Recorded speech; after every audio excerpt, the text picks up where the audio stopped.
Hi everyone, this is another video of me, Maddie. So far, if you watched my videos, you probably came to my channel because you wanted to learn more about how to heal from an eating disorder, how to go all in, how to become more body positive, and yeah, all about these questions around eating disorder. And I started that channel as an experiment. I did over 4 years, going all in, see how my body changes and see how I can heal from an eating disorder. And I just realized now that that experiment is over. I think it was a successful experiment, but it also means that I no longer will make videos about this topic because, as I said, I felt like I've said everything, I documented everything, it's all out there for you to watch. And although I really put a lot of, not effort, but I made a lot of videos at the beginning of the year, I felt like I just wanted to push out everything I still wanted to share with you guys, which I did. And then at one point, I just realized there is not more to say about this topic. I said everything. And I was not so excited about making videos anymore. And that was a sign for me that I think it's time to stop. Not making videos, but with that topic. And so I thought about it. I took a little break and I realized what I am really passionate about and what is a very important topic in my life right now is the shamanism. And I decided that this channel will be about shamanism in the future. So I will talk about my new experiment, shamanism, which is not that new anymore. I am practicing shamanism over, I think that's 9 years, 8-9 years. I'm not so sure. I think I started in 2017. So it's not that long. 7 years. Yeah, so 7 years. And but it's still a journey for me, literally, shamanic journey. And I want to dedicate that channel to people who are interested in the shamanistic worldview and who want to learn more about it, also from someone who has a scientific background.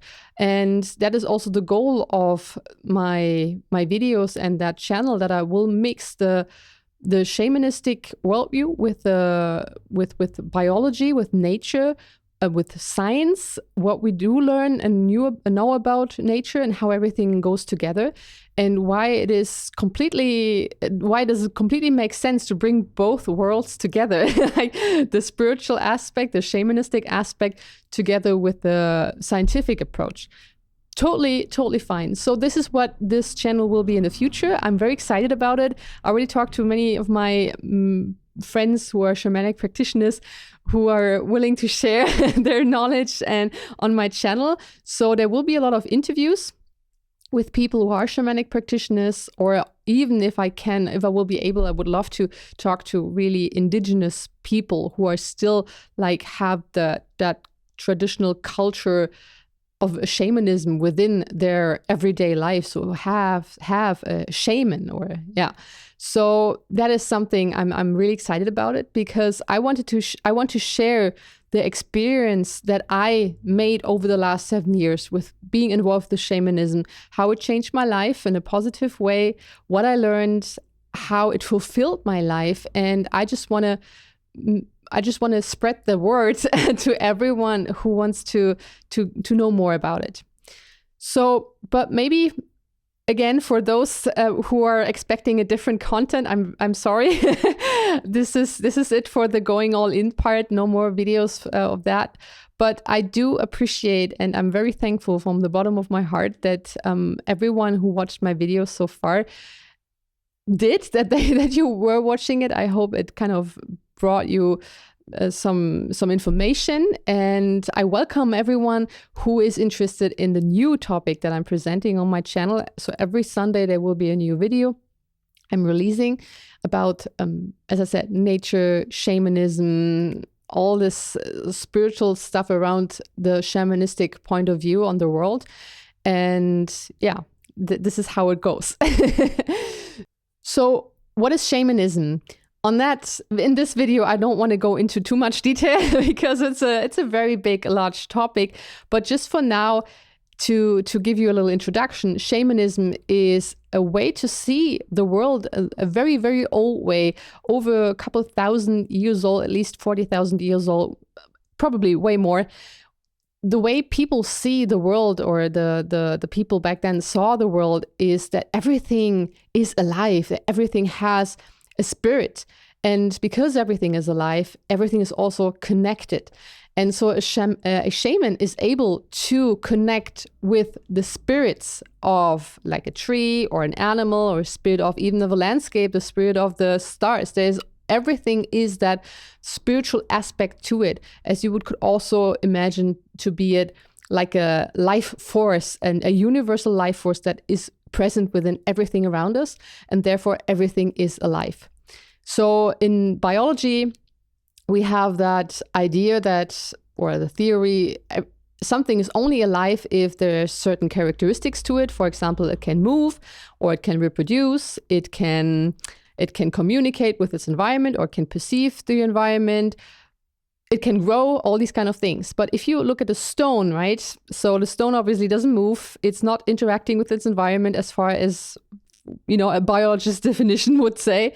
It is not reproducing itself. One stone doesn't make two stones. So therefore, it is not alive. But from a shamanistic point of view, that's not true, because also the stone has that life energy within itself, that spirit, and therefore it is alive. And so shamanism is also, I would say, the oldest kind of way to seek for information and try to solve problems, because a shaman is able to communicate and connect to the spirits of everything that is around him or her, and therefore gather knowledge from plants, from trees, from stones, from spirits that are not even our material. So, and therefore they have access to an universal knowledge, and they can find answers to complicated questions, or if there's like someone is ill and they try to find the reason for this illness. So it is a very ancient way of humans to seek answers for questions and problems. And so how is it that I came to shamanism, and how did I get in contact with shamanism? I was just asked that yesterday.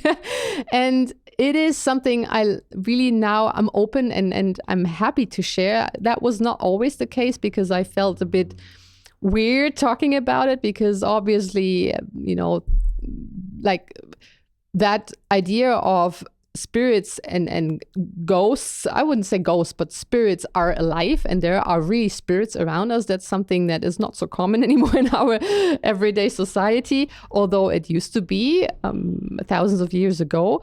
As I said, when shamanism was a more widespread way of view the world. But nowadays, it's not that case anymore. And if you say, well, I'm not only believing in spirits, I know that they are real because of my own experience that I had. This is something you're always like, what is she talking about? And to be honest, I was afraid of people think I'm a little cuckoo up there.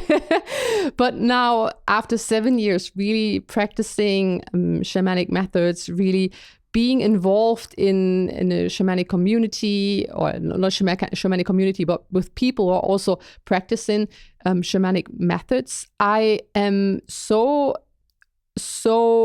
like, not convinced, that's the wrong word, but I know what I'm experiencing is real.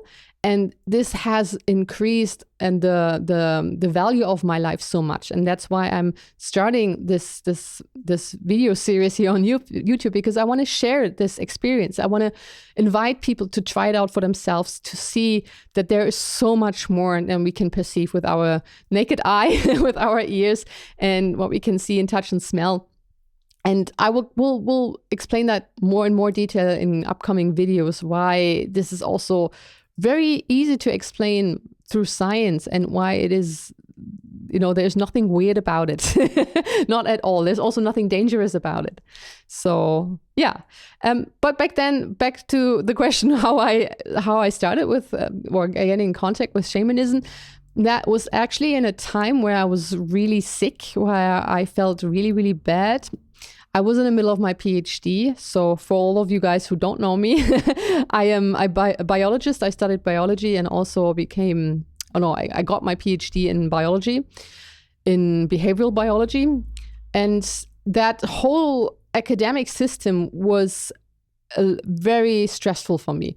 There was a lot of pressure. I was not competing, but it felt like competition all the time. I had to publish a lot. It felt like there were only so few positions, so you had to be the best of all of them to get one of the, positions later if you finish with your PhD. And it was just so much pressure I put on myself, but also the system put on me, that at one point I became really sick. I had a burnout. I lost a lot of hair. I lost a lot of weight. I had an eating disorder. So linking back to why I started that channel. And I just felt so empty. Like, I always loved my work as a biologist. I was always interested in nature.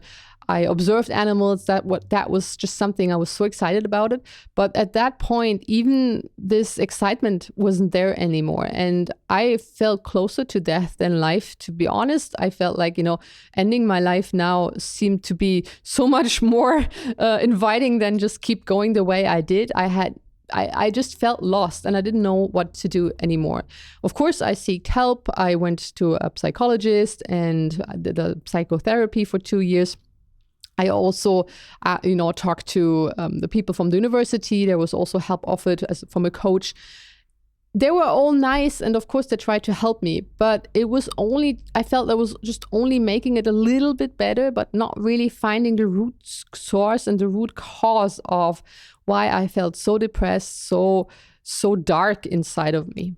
And being a scientist, right, the last thing I thought of was that I should try something more spiritual because back then I was not believing in these kind of things at all. I didn't think that I had a soul or spirit. I didn't saw the world to be anything more than what I perceived it to be.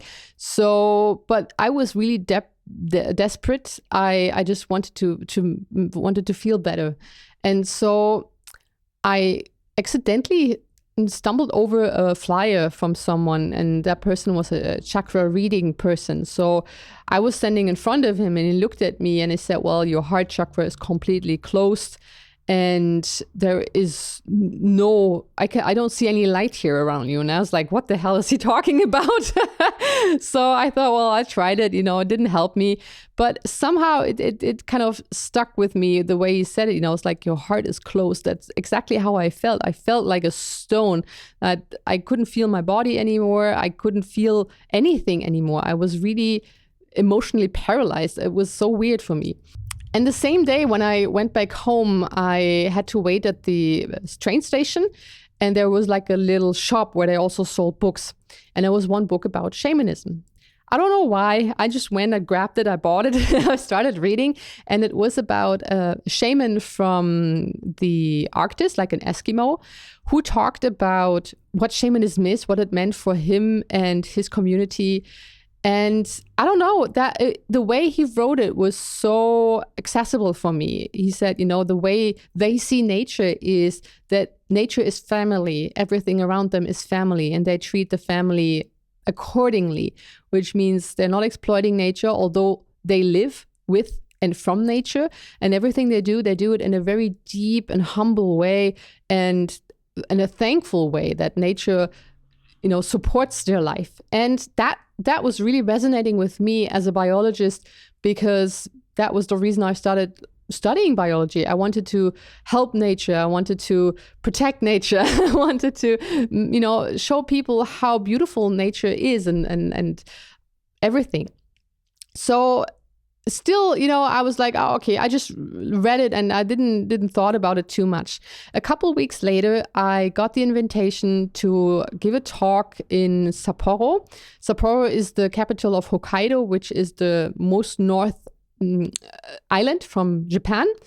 And so I was able to give a talk about my research with the rabbits. That conference was specifically about urban ecology. So that was my main focus in my research.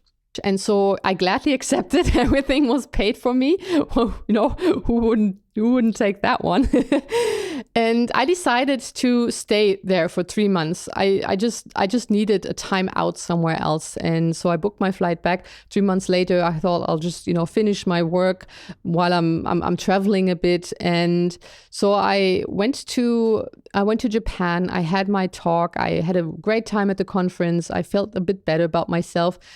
And then I just started having no plan. I was really open for the things to come to me. I was so tired of planning because that was I always had to plan everything during my PhD time. And that time I just wanted to relax, not doing anything, and just see where life will take me. And so the first station was at a little cafe near Lake Toya. And I stayed there with Dai. He was a Japanese man who was the owner of that curry cafe, and I was woofing with him. Woofing means that you work for someone who is doing some organic gardening or has a coffee with organic products, and so I was able to live for free while helping him in the cafe. And I was there for 2-3 weeks helping him. And one day he said to me, "Madeline, we will go to have an adventure." And he gave me his tent and his camping equipment. And he said, "Well, this will change your life." And I didn't know what he was talking about, but I said, "Well, okay, we'll just go for it." And so I went to go to see an Ainu festival. So the Ainu is a cultural group that is different from the ethnic Japanese. So it is an own cultural group within. Nowadays they only live in Hokkaido, but in the past they were also more spread over that area. And the Ainu have a very lively and still to that day practiced shamanistic approach. So shamanism is very alive within the Ainu culture. And every year the Ainu on Hokkaido, they have a meeting where they really live their rituals. They meet to do shamanic practices together. And usually this is a very hidden, a private event, right? So this is not for tourists at all. And ask me why, I don't know, but I ended up at that very sacred and I don't have words for that festival. It was just amazing. It was magical. You see, I'm like, blah, blah, blah. It was the most wonderful thing I've ever experienced. And it was hidden in a little beautiful spot in the middle of the forest. There was a lake running or a river running, the most clearest water I've ever seen. And it was just magical. Even for me back then, I was so logically driven in my brain. There was no space for me for magic. I was just, tired of life. And I came to that place and I just felt wow, that is just so beautiful here. And so I stayed with the Ainu a whole week and I was involved in their shamanic rituals. I learned a lot about shamanism. I talked to their head shaman, how you want to call it like that. And that was just such a transformational week for me that Dai was right. He said, this will change your life. And it did. It absolutely did. So I spent another almost 2.5 months in Japan, letting really everything sink in, learning more about shamanism, learning more about the Ainu. And when I came back home, I was different, I was like, wow, that I opened the door that I couldn't close anymore. So this was just such a life-changing experience for me that from that day on, I learned so much about shamanism that I could. I involved myself into classes. I learned how to do shamanic journeying. I found my spirit animal, all this cool kind of stuff. And from there, my life got just better and better and better until today. And it is still the most amazing journey I've ever done, even more fun than going all in. And so I want to share all of this with you guys who are interested in it and who is also curious enough to try it out for themselves and to see what is this shamanistic worldview? What does that mean? How does it feel like to see the world like that? And so, yeah, this is how I ended up with shamanism. And still to that day, I am so grateful to have all these amazing experiences.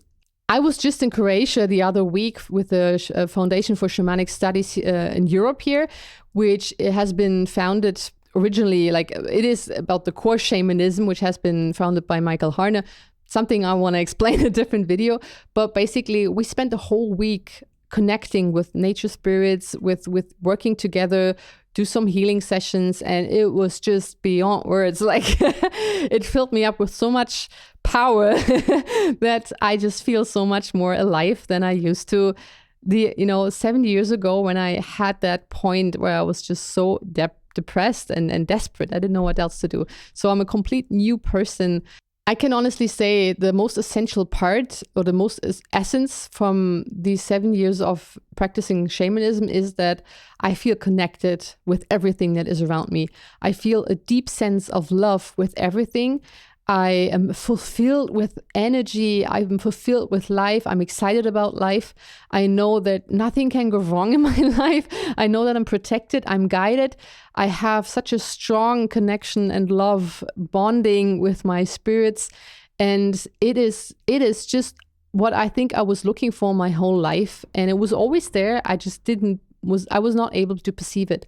And so I think this is with many people like that, everything is there. We just need to change our senses and change the way we see and perceive the world. And then it is just heaven on earth.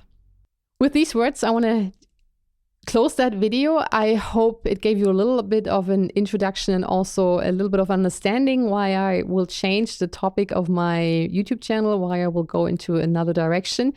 I would love to see still, maybe still some of you guys will stick with me, although I'm not presenting the eating disorder content anymore. But let me tell you, shamanism was a big part for me to heal through that time as well. And it definitely supported my whole healing from my eating disorder, big time. So there's still much more to learn. Thank you very much for watching, and see you next Sunday. Bye-bye.